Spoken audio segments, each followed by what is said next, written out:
Welcome back. The answer to this question seems pretty obvious, but I like to look into stuff. It's been a while since I've done Half-Life as a video topic, because diverse content and such.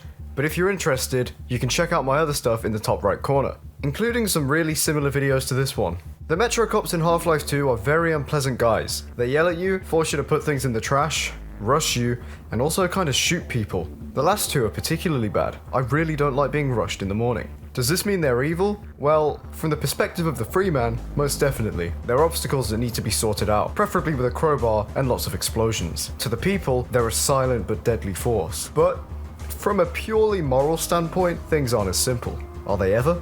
I know I won't be the first person in the world to draw similarities to the Gestapo, or the secret police of Nazi Germany, or the thought police of Orwell's 1984, but there are several reasons why they're often compared. The most simple one is how they operate. They give the impression of omnipresence. It's dangerous to disobey the Combine because they'll find a reason, no matter how small, to break into your apartment block and eat your ass. They may always be listening, and I mean, the term civil protection is just pure doublethink. I've never seen one of these guys protect anything.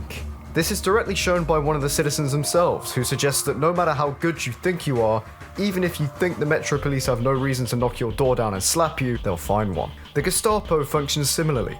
People feared them so much that they even informed on friends and neighbours, hoping to get better treatment or some form of protection. In reality, the Gestapo had relatively few operatives in each city, but the atmosphere of fear and the threat of losing everything kept most people in line.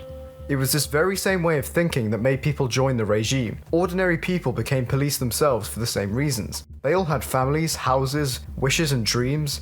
They just wanted to preserve them, albeit in a very dangerous and cowardly way. Over in the Half-Life universe, things aren't much different. Food is rationed out to the masses, who can only get their full ration reward if they're complicit, allowing the Combine to dig their claws deeper into control of Earth. The earliest parts of the game really show you how this takes its toll on people. The famous, "I didn't know we still had a door," is really haunting. This is oppression in full force. Safety and comfort are distant memories. So doesn't it sound so much nicer to be on what seemed to be the winning side? Power over the masses, a greater sense of purpose, food, water, shelter? Sadly, it does. That is, if you discount all the cruelty, betrayal of the human race, and downright inhumane actions involved in joining. Metrocops are unaltered too, unlike the Overwatch, meaning that they're conscious through everything they do. That's pretty disturbing. But does this mean they're evil? No. In fact, they're afraid. For example, the Overwatch voice actually mentions family cohesion and preservation in mission briefs. This most likely means that they're under the constant threat of losing their loved ones and their homes if they fail a mission or don't meet their meat-beating quota. These people are more cowardly than evil, and are quick to defect from the Combine when the top of the Citadel is blown. I compare this to Barry in Resident Evil. He briefly turns on us when Wesker threatens his family, because, as Wesker puts it, people like Barry are really easy to manipulate. Just threaten those close to them. I don't know, I still see them as ordinary weak people. Still don't feel bad about killing them. In fact, I often wonder if, deep down, we're supposed to feel bad. Overwatch soldiers are different. They're no more human than the replica soldiers from Fear, a game I really do need to make a video on. Metrocops though, I always wonder if the men I'm putting down in self-defense have mouths to feed, and if that was what motivated them to join. But, like I said, killing them is still pretty fun. What if from their perspective, the Combine is actually good thanks to propaganda? They make excellent wall decoration. Are any other Metrocops undercover without us knowing? I really like how they fly when you blow them up. In Nazi Germany, some police and even soldiers help those suffering behind the backs of their superiors. I wonder how many of them join just to bust a nut. I mean, in conclusion, as with most of the enemies in Half-Life 1, the civil protection of the second game are not textbook evil.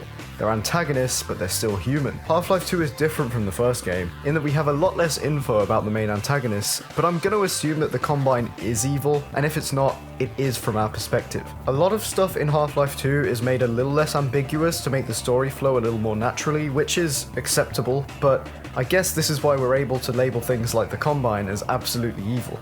No good force would do what the Combine have done. And that's all from me today. Thanks for watching. If you enjoyed this, don't forget to leave a like, subscribe, and maybe hit that bell. If you made it this far, leave a comment about Squidward. You can also find my Twitter link below where we can continue this discussion, and any upcoming stuff on the channel. Also, check out my Patreon. Patreon subscriber thingies can also access my Discord server. We've got about 200 people now, and it's a pretty dank place.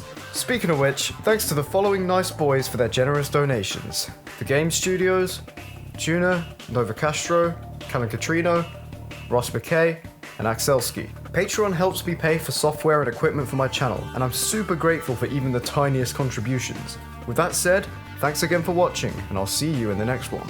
Love ya.